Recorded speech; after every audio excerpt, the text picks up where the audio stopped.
किन्नर चुड़ैल। गोरखपुर नाम का एक गांव हुआ करता था। उस गांव में ज्यादा लोग नहीं रहते थे। उस गांव में एक गर्भवती विधवा औरत रहती थी। उस औरत का नाम कमला था। कमला अपने घर में अकेली रहती थी। उसके पति की सारी जायदाद उसके नाम हो गई थी, पर सभी गांव वाले उस औरत को मनहूस औरत समझा करते थे और सभी उससे नफरत किया करते थे। एक बार कमला राशन की दुकान पर खाने का सामान खरीदने जाती है।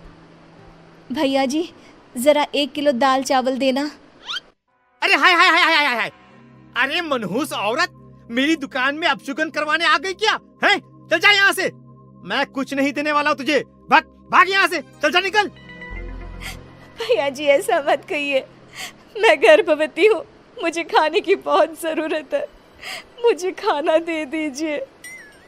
दुकानदार कमला को वहां से धक्के मारकर भगा देता है।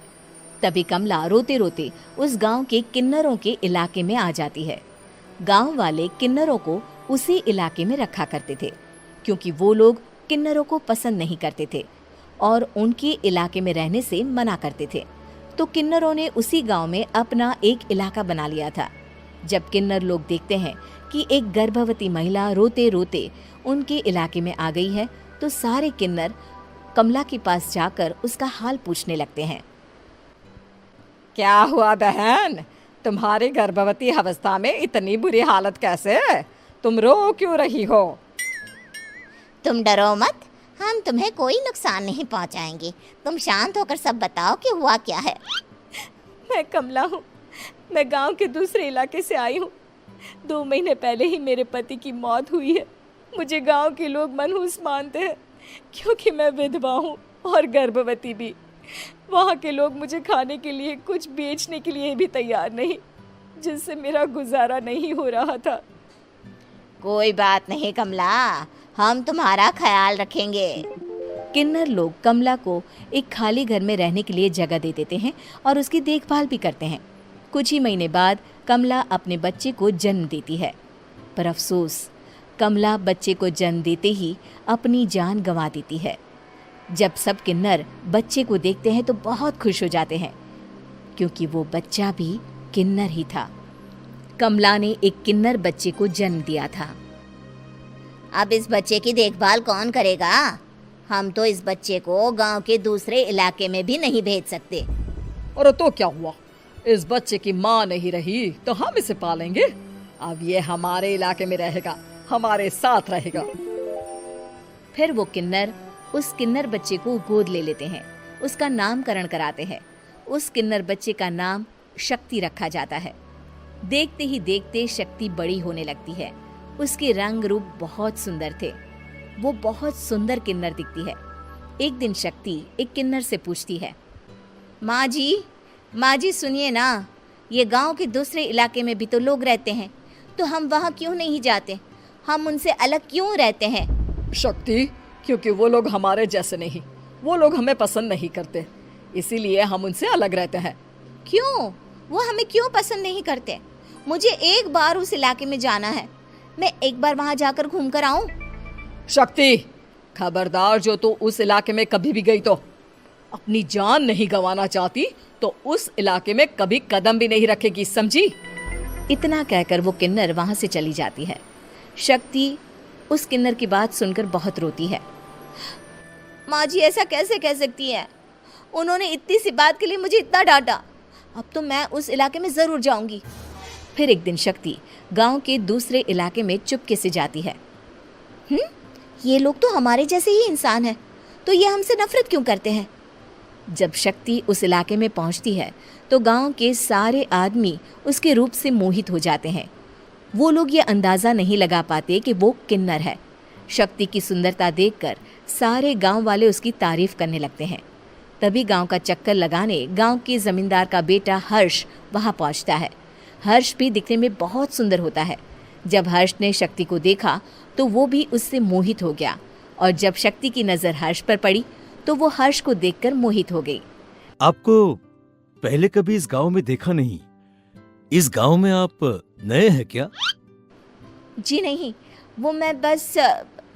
तभी शक्ति बोलते बोलते रुक जाती है और मन में सोचने लगती है, अगर मैंने इनको बता दिया कि मैं दूसरे इलाके से आई हूँ तो वो समझ जाएंगे कि मैं किन्नर हूँ, इसलिए मुझे इनसे झूठ ही बोलना पड़ेगा। शक्ति हर्ष को कहती है, जी हाँ, मैं इस गांव में नई आई हूँ, यहाँ अकेली रहती हूँ। वैसे आप कौन है? आप भी इसी गांव में रहते हैं? जी हाँ, मैं इस गांव के जमींदार का बेटा हूँ। आपको किसी भी चीज की जरूरत पड़े तो आप मुझे बता देना, मुझे अच्छा लगेगा। ऐसे ही शक्ति और हर्ष एक दूसरे से रोज मिलने लगते। वो दोनों अपने प्यार का इजहार करने एक दूसरे से मिलने जाते हैं। तभी शक्ति का पीछा करते करते एक किन्नर वहां आ जाती है।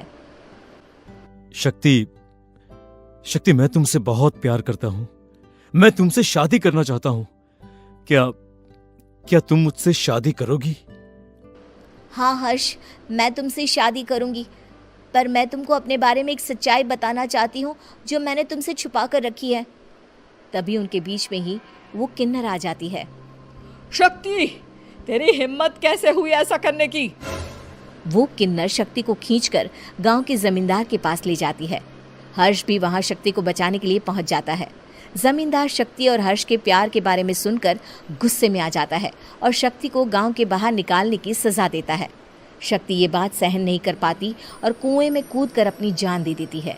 जमींदार हर्ष की शादी गांव की एक लड़की से करवा देता है, पर हर्ष इस शादी से खुश नहीं होता। शक्ति अपना बदला लेने के लिए मरने के बाद किन्नर चुड़ैल बन जाती है। अब मैं इन गाँव वालों को नहीं छोड़ूंगी, अब इनसे मैं अपने प्यार का बदला लूंगी। किन्नर चुड़ैल गांव वालों को परेशान करना शुरू कर देती है। एक बार वो रात को गांव के खेतों में पहुंच जाती है और वहां आग लगा देती है। सारी फसल जल के राख हो जाती है। जब एक आदमी रात को उठकर देखता है कि खेत में आग लग गई है तो वो वहां पहुंच जाता है। वो देखता है कि खेतों के बीचों बीच एक किन्नर चुड़ैल खड़ी है और वहां खड़े होकर ताली बजा रही है। गांव वाला किन्नर चुड़ैल को देखकर बेहोश हो जाता है। जब सुबह उस आदमी को होश आता है तो वो सीधा जमींदार के पास जाता है। अरे जमींदार साहब, अरे वो किन्नर चुड़ैल ने मेरी सारी फसल जला दी। अब मैं क्या करूंगा? क्या होगा मेरा? जमींदार चुड़ैल किन्नर का नाम सुनते ही सब कुछ समझ जाता है। अब वो बहुत डर जाता है।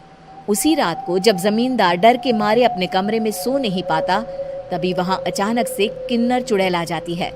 किन्नर चुड़ैल जोर जोर से जमींदार के आगे खड़ी होकर हंसने लगती है और ताली बजाने लगती है। जमींदार उस डरावनी किन्नर चुड़ैल को देखकर बहुत डर जाता है। तूने मेरे साथ बहुत बुरा किया, अब मैं तुझे जान से मार दूंगी। नहीं नहीं नहीं नहीं नहीं, मुझे माफ कर दो, मुझे मत मारो। मैं कभी ऐसा दोबारा नहीं करूंगा। अब तुम जो बोलोगी वही मैं करूंगा। ठीक है, मैं चाहती हूँ कि किन्नर इलाका गांव के इलाके से जुड़े और गांव का कोई भी आदमी किन्नर समाज से द्वेष ना करे, उससे नफरत ना करे, नहीं तो मैं सारे गांव को मार दूंगी। और तुम गांव में एक नया कानून बनाओ कि अगर किसी ने भी किन्नर समाज को हानि पहुंचाने की कोशिश भी करी या इनसे भेदभाव करने की भी कोशिश करी तो उनको कड़ी से कड़ी सजा मिलेगी। हाँ हाँ हाँ हाँ, मैं ऐसा ही करूंगा। तुम जो बोलोगी वो मैं करूंगा, पर मुझे जाने दो प्लीज। तब वो किन्नर चुड़ैल वहां से चली जाती है। गांव का जमींदार किन्नर चुड़ैल का कहा मानते हुए दोनों इलाकों को एक कर देता है और नया कानून भी लागू कर देता है। तब से वहां किन्नर समाज और बाकी गांव वाले शांतिपूर्वक रहने लगते हैं।